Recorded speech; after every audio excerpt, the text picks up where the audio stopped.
I smashed another small pad this month. This time it was the Coffee Mega Pad by Echo Park. So let's see what all I was able to make with it. Hey, it's Beth. Welcome. It is time for the Smash Those Small Pads collaboration, and this is collaboration I do with my friend Sarah, who is crafting and relaxing here on YouTube, and Kathy, who is Stampin' Cat over on Instagram. And each month we just pull out a pad smaller than 6x6 to work on using it up. This month I did use the Coffee Mega Pad 6x6 by Echo Park. And I have a lot to share, so I'm going to try and crank through this to keep the video not too long. I started off the pad this month with my newest sketch set number 9 and made 4 cards with you. I will link that video down below. And then you haven't seen this video yet, but there will be a process video to come where I made 15 cards using Kendra's Card Challenge 15. And so you can keep an eye out for this video, and once it is up, I will eventually link it in the description box as well. I just used the papers and then a variety of embellishments, either from the sticker sheets or die cuts that I had already on hand. So a nice variety of cards. And then I switched gears and did some non-card projects. I took, you get these coffee sleeves, whenever you go somewhere and get takeout coffee. And I always save mine, as long as it's not like messy, I always save it thinking I could do something with it. And so I finally used a bunch of them and I made little gift card holders. So I just glued the bottom of this closed, and then put it down on my paper and traced out both sides to make a cover. And then, so it's like you can stick a gift card in there. And then I tried to use up as many chipboard embellishments as I could to embellish it, just because I don't like to use the chipboard on the cards so much. So I tried to focus on using those here. And again, the back sides are the same papers as the front sides. And I used scraps to kind of create some layers as well. So I made a handful of those that I can sell at craft shows this fall. And then I do have some tutorials for these that I will try and find and link below. But I made a variety of Post-it note holders. So this is just your standard 3x3 size Post-it note. I just used heavy duty cardstock for all of the bases, and then covered the bases with some patterned paper and embellished them with stickers or die cuts. The chipboard embellishments. So this is the little mini one that's like 1.5 by 2 inches. And then this holds the 3x5 inch lined pads from Dollar Tree.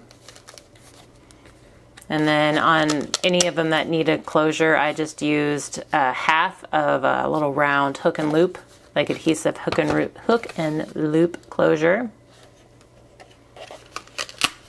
So got some of these I can also put in our craft shows this fall. And then I circled back to cards and use some of my sketch sets. So I made 6 using sketch set number 1. I tend to do this one last just because it only, like for every one sheet of 6x6 paper you get 1 card. So I kind of save this one for last just because I can use, I don't need a certain number of papers in order to make the cards, or I don't have to make any adjustments. I just know that however many sheets I have, that's how many cards I'm going to get. So I had like 5 sheets left, I think.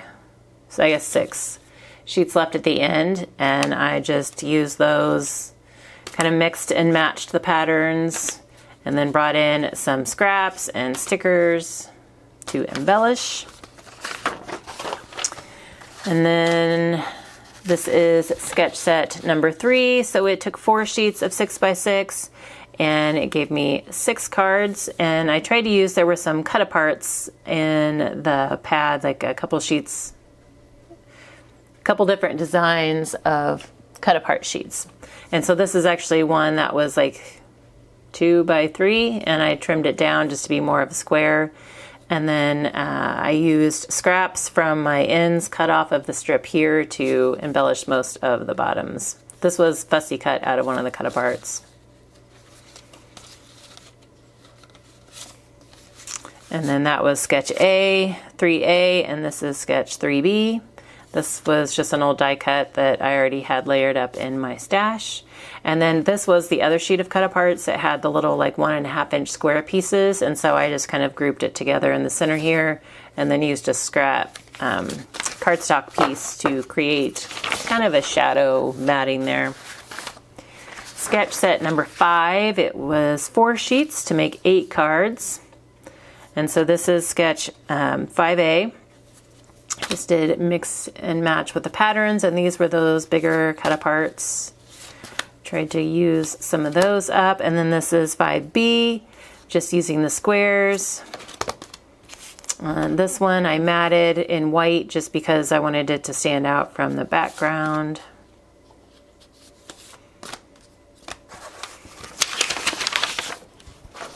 And sketch set 6. This is 2 sheets. For every 2 sheets, you get 3 cards. So I used 4 sheets and came up with 6 cards. And so it's just one sketch, and you're just kind of mixing and matching the 2-inch strips here. And so I think I used the cut aparts on most of these. And the smaller ones, I just kind of left them in that grouping of 4 just because it made them a little bit bigger and easier to use. And then I did use some stickers as well. And then this is my most recent sketch set number 9. Takes 2 sheets to give you 4 cards, and so I did 4 sheets. And so if you flip it over to the back, sketch A, I have 2 of these. Is that right? No, I have 4 of those because I did 2 different groupings of 2.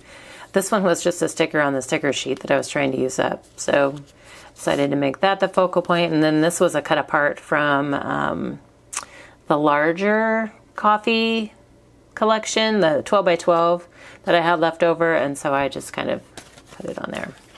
And then sketch 9B uses a bunch of these little strips, and instead of putting them straight across this time, I just decided to kind of stagger them just to make it a little more whimsical.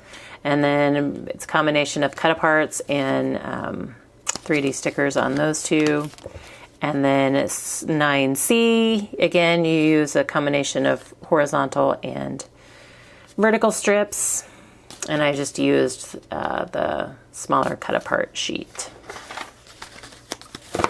So I got a wide variety of projects here.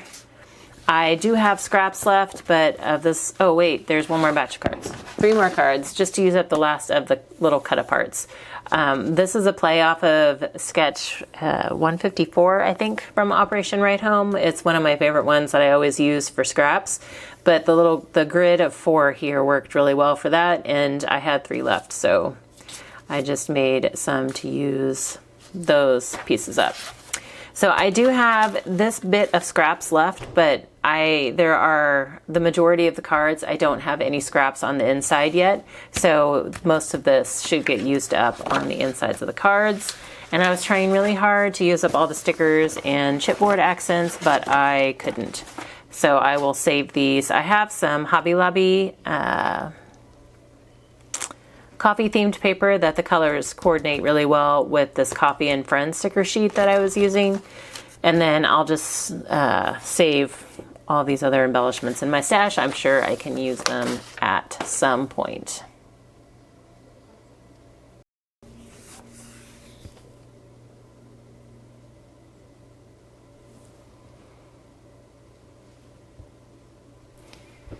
So what did I end up getting? I got 56 A2 size cards, 5 Post-it holders, and then 6 of my coffee sleeve gift card holders from the 48 sheets in this pad. Smashed, done. Glad to have this one out of my stash, just because it was thick and it was taking up some space. So I decided I've been wanting to use it for a while and decided it was finally time. And like I said, this was a Tuesday morning purchase. I think I mentioned this in my first video of the series. Tuesday morning purchase, which means it's been in my stash since at least 2020. That would have been the last time I was able to go to a Tuesday morning. So hopefully you enjoyed. Got some inspiration to use up some pads, small pads in your stash.